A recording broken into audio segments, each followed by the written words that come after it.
Alright. So, I guess I asked for this myself, right? Okay, so a little background. Decker Shadow released a review on this movie, Thru. And after watching his review, I said to myself, I think I need to watch this movie. I need to do my own review on this movie. So I watched it. And, well, it's not terrible, but it's not good either. This movie came out in 2007. When, there was a lot of horror movies coming out that didn't exactly reach the peak. There were some gems, but, and it's got, I think, a decent cast to it. You have Leighton Meester, who, was in Gossip Girl, and before you ask, yes, I did watch a little bit of Gossip Girl. I watched a couple episodes, couldn't get into it, and that was it. She was also in what I think is an underrated horror film, The Roommate. I think that's a decent kind of stalker horror film. I think it's fine. I think it's decent. Then you also have Nicholas DeGasto, who was in Heroes. He was West in Heroes. He was Harvey Dent in Gotham. And he was Sam in Final Destination 5. Which I think is another underrated horror film, but I digress. And there's other ones there. The girl who played Becca in The Ring, she's in this for a little bit. There's Robert Curtis Brown, there's Melora Hardin. It's got some talent in it. But it's low budget as shit. Not as shit, but you can tell it's really low budget. Some of the kills are pretty cool. There's a lot of practical kills. There's one in particular, like when the clown slices the dude really fast, and he comes apart. It's practical after the fact, but when he falls apart, it's CG. And it's 2007 CG, which is not the best. But the biggest problem I have with this film is that, the script doesn't make any sense, and they're ripping off another great horror film. Stop me if this sounds familiar. Someone is killed in fire and comes back from the dead to kill the children of the people who, quote-unquote, killed him. Yeah, that's Nightmare on Elm Street. Only it's done terribly here, because we'll get to it. And I'll make a note at the end of this about how I would have changed a few things just to make this a little bit better. Not by much, but just a little bit. But, yeah. So we are told constantly there's going to be, I want to call her Blair because that's her character in Gossip Girl, but no, Mackenzie's 18th birthday. But we are told different dates. One thing, she's like, it's tomorrow, and then it's like a couple days later, so I don't know. Because it has to be in the climax of the film, I guess. But we're told to be her 18th birthday, and that she will have sex with her boyfriend when she turns 18, which he's waiting for. But then there is a scene in the middle of the movie where they're about to do it. And then he's like, are you sure you want to do this? I'll wait for you. I'm just like, well then why are you, she's got no pants on. At all. And I don't know. There are some pretty decent kills in this. One of the first ones we see is, it's the aftermath, but stick the head in the frying oil. You pick it up, and then it peels off. It's pretty cool. Although I have to question why the frying oil will still be that hot when the restaurant is closed. Just saying. So the killer in this is a mascot for a fast food restaurant called Hellaburger, and the mascot in question is called, I'm not kidding you, Horny the Clown. Horny the Clown. But he doesn't look like the actual mascot because the actual mascot looks like a friendly looking clown. This one is demonic looking. And, yeah. I'm just going to put this here. We get a cameo from Morgan Spurlock. You don't know who that is. He is the one who put out that documentary, Super Size Me. And he's playing a fast food employee. Which, I don't know. Doesn't make a lot of sense to me, but what do I know, right?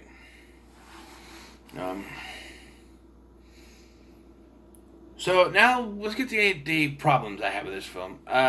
We are shown that Mackenzie is getting warned about who's going to die. Like, they talk to a Ouija board, and license plate number is spelled out. She gets a message on a magic 8-ball that says broken heart, which is her friend's tattoo, which she never actually gets to see, but still somehow knows about it later on in the film. There's also inconsistency with that, because her friend gets killed, her head's in a microwave thing, it explodes, and then later in the film, because we gotta make pay homage to Happy Birthday to Me, her body is surrounding this table at the fast food restaurant, and her head looks fine to me if there's like marks or whatever, but I think it would be worse, if that was the case. Yeah, but she keeps getting these warnings, but it doesn't do anything. One, because sometimes she doesn't see them until after the fact that it happens, or she doesn't get warned until just where stuff's about to happen, so it doesn't really do anything. And then we find out that it's actually the clown doing it, so that makes no sense. Why would he warn her? Again, that's going to be part of my changing of this, but it doesn't make any sense. And then we have the cops. The two cops named Chase and Crockers. And yes, if you've already caught on, there's supposed to be cheese and crackers. And if you don't get it, they hammer it in. Over and over and over and over and over. Because they keep having almost every character mispronounce Crocker's name as Crackers. After about the sixth time, I was screaming at the TV, I get it! You don't need to hammer it in that much. I get it. His name sounds like Crackers. I get what you're trying to do. You don't need to keep on hammering it in. We're not fucking stupid. Your audience can catch a pun. You don't need to keep hammering it in there. Say, look, cheese and crackers. We get it. Crockers, by the way, is played by Andy from According to Jim. And I like that actor a lot. I think he's kind of funny. He's alright in this. But, this movie's nothing to judge by. So, we get once they start figuring out that all the kids being killed are the kids of her mom's friends, she confronts her mom with a picture of someone. I don't know who that's supposed to be, what importance he has, but she confides that what happened, and we get the backstory, and it's nothing that doesn't make any sense. So, they say it's murder, but it's not murder. It was a prank gone wrong. People are like, oh, the police called it an accident, but it wasn't an accident. Yeah, it was. It was an accident. I don't get, the meaning of murder is when you physically actually do something to a person. They didn't actually do anything. They scared the guy, which caused him to knock over the table, which had a cake with candles on it. The candles caught fire to the restaurant, and yes, he died. But it's not murder. That's an accident. That's an accident. And so the whole motive that this supernatural killer has is bullshit, because it's not murder. There's no need to take revenge out on these people, because it wasn't a murder. It was an accident. They were just playing around. It was a socially awkward kid, and I get it, being socially awkward myself. Well, my young adult life. Now, not so much. I'm still kind of nervous around certain people, but anyway, it was a prank gone wrong, and it was an accident.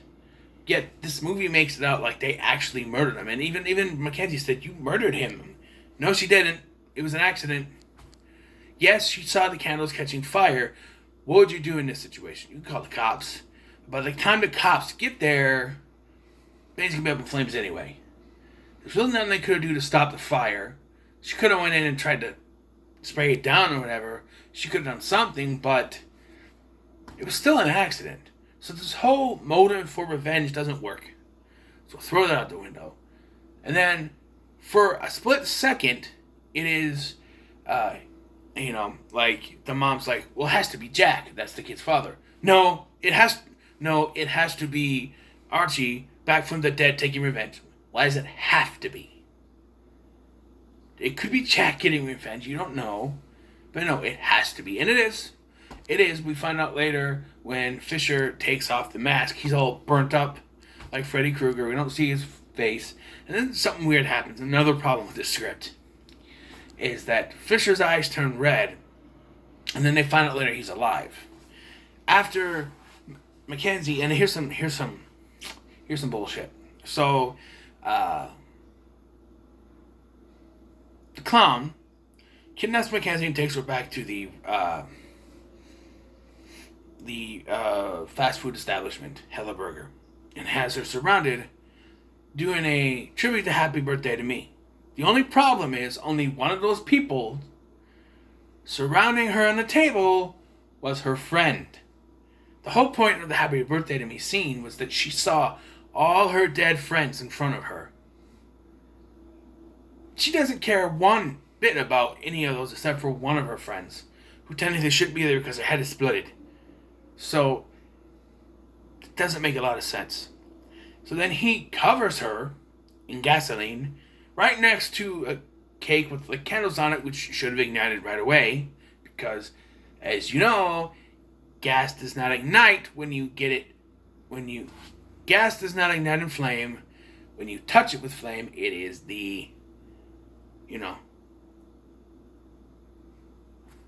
it's just it has to make contact with the, not scent or whatever, just, it'll ignite in the air.